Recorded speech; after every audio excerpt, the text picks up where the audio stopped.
Matitinding sacrifices ang masasaksihan natin mga kamatyas. Talagang brilliant talaga na tumapos sa laban. At kapupulutan natin ng mga teknik na may ganun pala. Yan po ang ating mga pag-aaralan sa round na ito. Pero bago natin simulan ang pasada, sagutan muna natin ang puzzle na iniwan sa atin kahapon ng Internet Chess Club, laro ni Faustino Oro, ng batang youngest ever Grandmaster in the future. E5 sacrifice, and kapag kinapture po, mayroong knight takes pawn sacrifice at makuqueenless ang black. Congratulations po sa mga nakakita ng tumbok na solusyon. Sa mga wala pa pong Internet Chess Club, napakadali pong mag-download, napakadaling magkaroon. Free lang ito, download na po kayo sa Play Store or sa App Store mga kamatyas. Sulit na sulit, matitrain talaga kayo sa mga napakagandang bagong lutong puzzles. Download na po.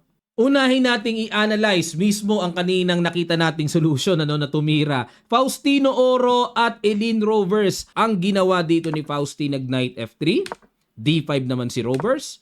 Nag-E3. Ayan, nakikiramdam muna dito ang bata at medyo nililigaw niya sa proper theoretical opening. Knight C3. Bishop D6 at nag-B3. Kung tawagin po ay English opening Agincourt variation. Nag-B6 para i-develop ang bishop sa B7. Kinain na yung pawn sa D5. Kinain din ang pawn. Nag-G3 at interesting po, no? Kasi gumastos pa ng isang tempo para maiporma lang ang bishop na nakafiangketo. Pero kung tutuusin, pwede namang i-develop ng isang tira lang. Bishop E2, yan ang pinaka-normal eh. Tingnan natin. Nag-G3, castling, Bishop G2, Bishop B7, nag-castling, at nag-Rook E8, Bishop B2, double fiangketo na, at nag-Knight BD7, Rook C1. Yan, tamang forma-forma lang ng developments. Nag-A6 para wala pong lundag ng Knight na makakakulit sa D6 Bishop. At nag-Rook E1, Rook C8. Ayan, tamang forma-forma. Rook E2, bookline pa ito mga kamatyas ha. Hindi parang interesting siyang tignan, ano? Parang kakaiba kasi usually Knight yan eh, o kaya Queen, ano? Pero itong Rook, tingnan natin. Queen E7. Nag-D3 lang. Ililipat yung Torre dito sa C2 para dyan magdodoble. Knight E5.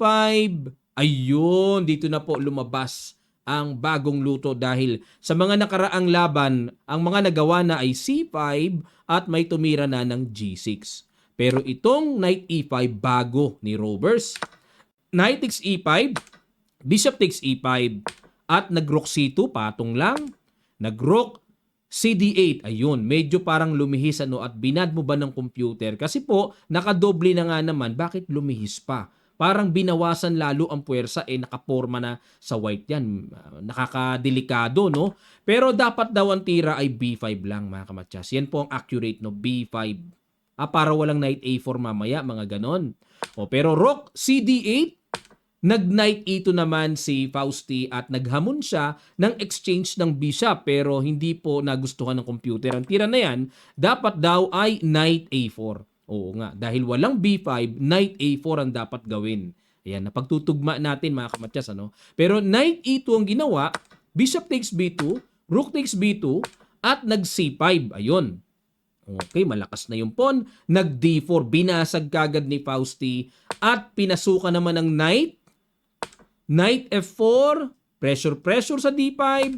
Nag-Queen F6, pressure sa D4. Ang inaabangan ni Rovers ay, syempre hindi pwedeng kumain pala kasi nakapin. Lumipat uli, binalikan ang C-file at kinapture na ang pawn D4, nag-Queen takes D4 at nag-Queen to Queen. Yun nga lang, masyadong kontrolado ng puti. Nakalamang dito si Fausti sa pamamagitan ng strong C-file. Kontroladong-kontrolado. Nag-Rook E7, another bad move na naman ni Rovers. Dapat po ang tira daw ay A5. Para pag nag-Rook C7, gaganon. Bishop A6, no? Pero nag-Rook E7, balik tayo. Rook C7, hinamon lang. Challenge sa 7th rank kasi nakadoble na nga, nakabattery. King F8, ayun, sinuportahan po ang Torre pero hindi nagustuhan ng computer ang tira na yan. Ang accurate daw po ay dapat mag-Rook E-D7.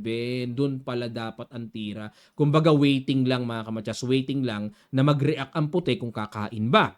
Pero dahil nag-King F8, ayun dito mga kamatyas, kain, check, hinarangan, kaya po kinain yon ni Fausti. May nakita siyang brilliant dito mga kamatyas. Pang-puzzle talaga. Nako, kukunin na naman ng ano to, ng Internet Chess Club. Ipoporma na naman yan sa daily puzzle. Bago, no? Ano kaya ang brilliant move na binitawan? Pakiguess nyo po, sa ilang sandali lang, tutuloy kagad natin. Start.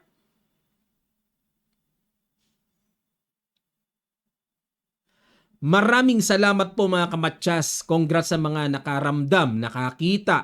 Rook takes bishop, may ganun na pala. May ganun na palang pitik, ano? Hindi napansin ni Roberts. Bakit? Ano ba ang balak? Lipad ang pawn sa d5 at nakuha ang knight. Lumalabas, lamang ng isang pawn ng puti, 2 minor pieces pa sa isang tore lamang. Lugi sa palitan. Kumbaga sa palitan ng dolyar sa peso. Lugi, mga kamatyas. Nag-rook b8, knight e3.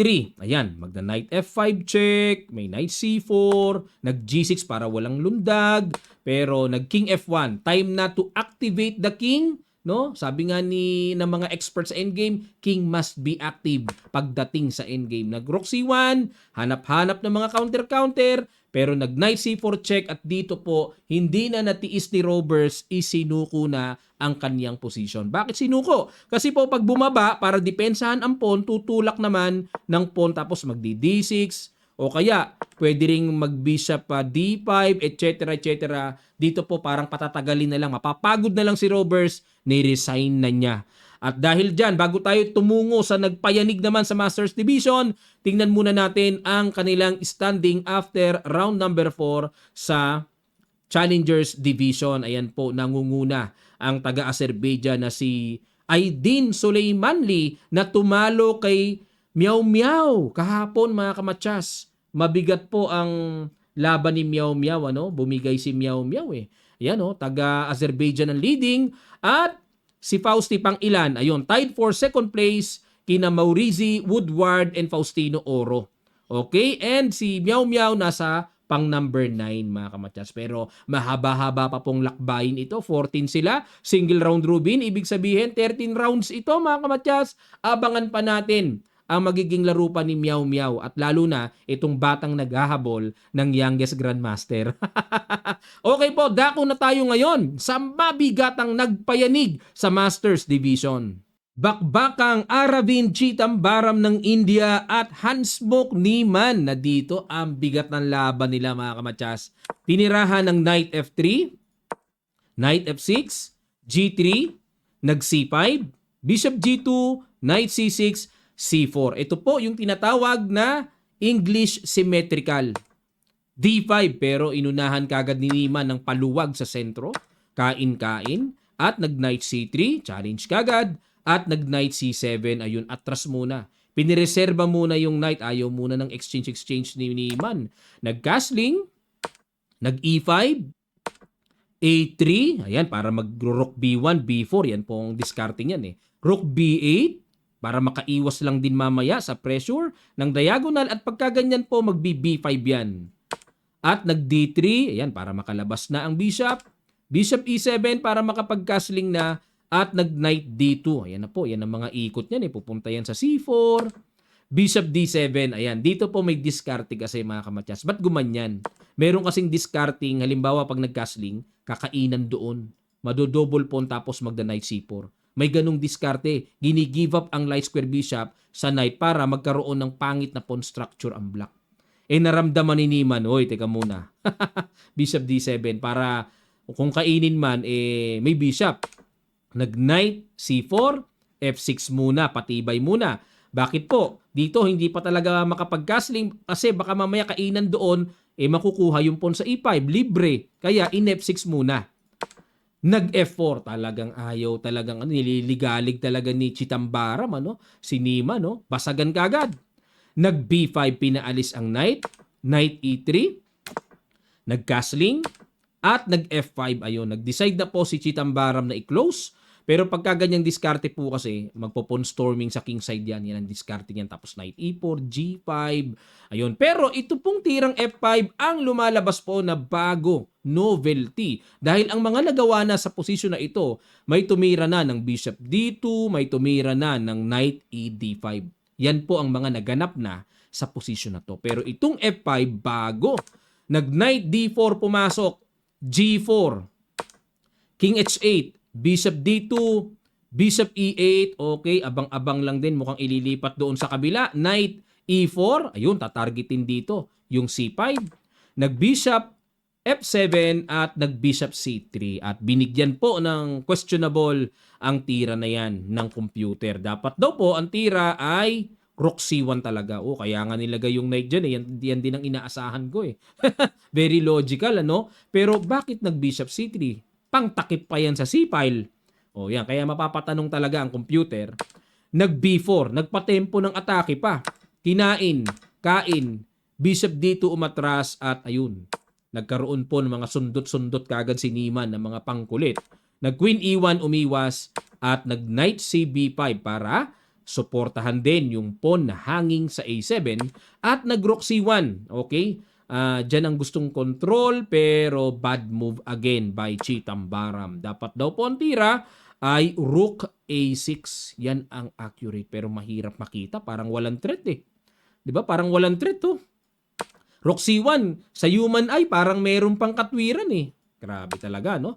Bishop G8, binakante yung B3, mukhang lulundagan ng knight. At nag-Rook D1, umiwas.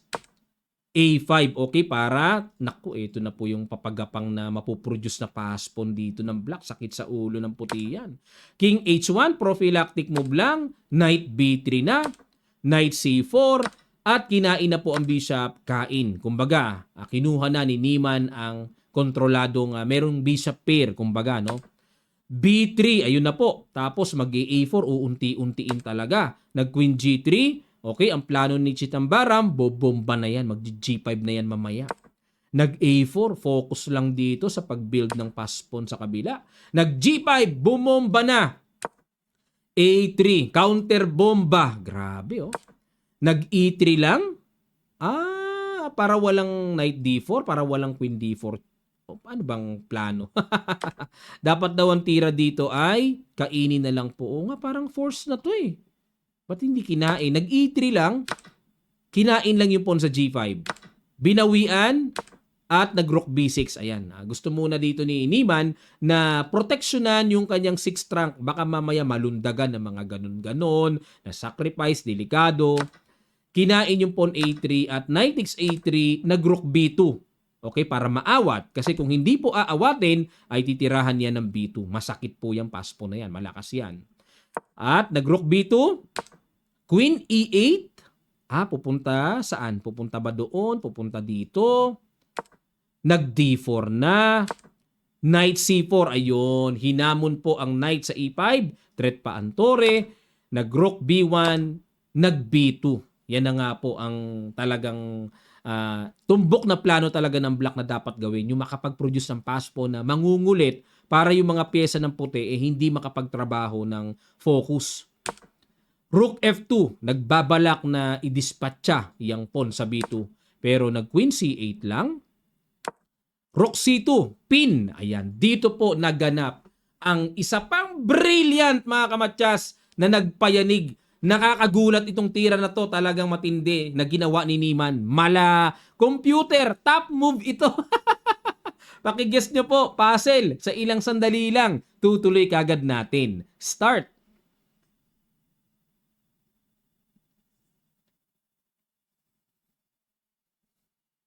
Maraming salamat po mga kamatyas. Congrats sa mga nakakita. Grabe, akalain nyo, kainin lang yung knight sa E5. Mukhang kwentado. Calculated, nagpa-queenly si Niemann, no? Kasi nga, meron siyang malakas na Rook C1. May atake po sa back rank.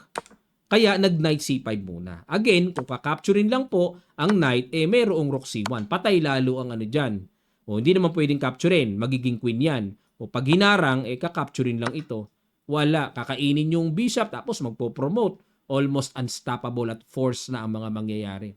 Forcing na lahat. Kaya dito mga kamatyas, ang ginawa ni Chitambaram, hinarangan niya muna yung paparating na Rook C1 check. Kinapture. Bishop E4 muna. At nag-Knight C4. Aray ko, may Knight dito. Kinain, kain muna. So dito po, magbilangan tayo ng pyesa. Bishop sa Bishop. Rook sa Rook. Ang kapalit ng Queen ay Rook and Knight. Yun nga lang po, ang talagang ibinibida dito ng black ay yung kanyang very powerful pawn sa B2 na pass pawn. Nakakatakot yan sa puti. Nag-queen F2 para pag umalis ang knight anytime may capture sa B2. Pero nag-knight to D6, threat muna ang bishop. Bishop C2 para walang check. Sinundutan ng check. Umilag knight E4. Grabe ginawa ni Niemann. Positional sacrifice. Lalim. Parang walang dating pero sunod-sunod na pala ang sundot ng mga atake. Aray ko. Grabe. Ayun, nag-F6 na lang. Kasi kung gagantihan, babawian ng kain, mag-rook B3. Yan ang continuation. Halimbawa kung, pag once kasing umalis, halimbawa mag-queen D4, rook C1 check Pagka gumanon, kakainan lang Pagka kumain dyan, rook F1, sacrifice. Pag kinain kasi may queen check pa. Kung iwasan ang sacrifice na yan, babalik lang and unstoppable promotion. Ang daming pyesa ng black bigla. Nangitim ang board. Kaya ginawa dito, gulo-gulo na. Threatening matchas doon. Baka makalimutan. Pero syempre, very simple. Kailangan na pong capturein yan. Kinapture ang bishop. At dito kinapture lang para, kasi may back rank may mga huling bite, Yun ang kailangan nating ingatan, yung mga last bite na po pwedeng gawin ng kalaban natin. Check doon, gumanon. Hindi po makain yung libreng tore. Pag kinain kasi may knight D2, unstoppable again yung pag-promote na papalitan ng queen. Balik tayo dito sa queen E7 check. Habol dito ni Chitambara, maka-check-check. Makakuha ng perpetual check. Yun nga lang po, ang ganda ng mga moves dito ng king talagang, pinagkakain lang yun. Kain and nag-knight D2. Ang ganda ng ginawa, Grabe.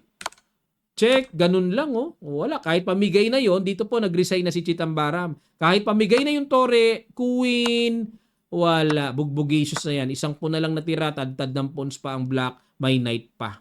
Grabe, nakakahanga ang ginawa dito ni Niemann. Ang bigat ng kanyang sacrifice tapos unti-unting niregroup lang, unti-unti lang nagapang. Hindi naman ganun kabilis ang epekto Ang galing, nakakabilib. At dahil dyan, silipin po natin ang standing nila after round number 4, nangunguna si Hans-Mok Niemann, ang mala engine tumira.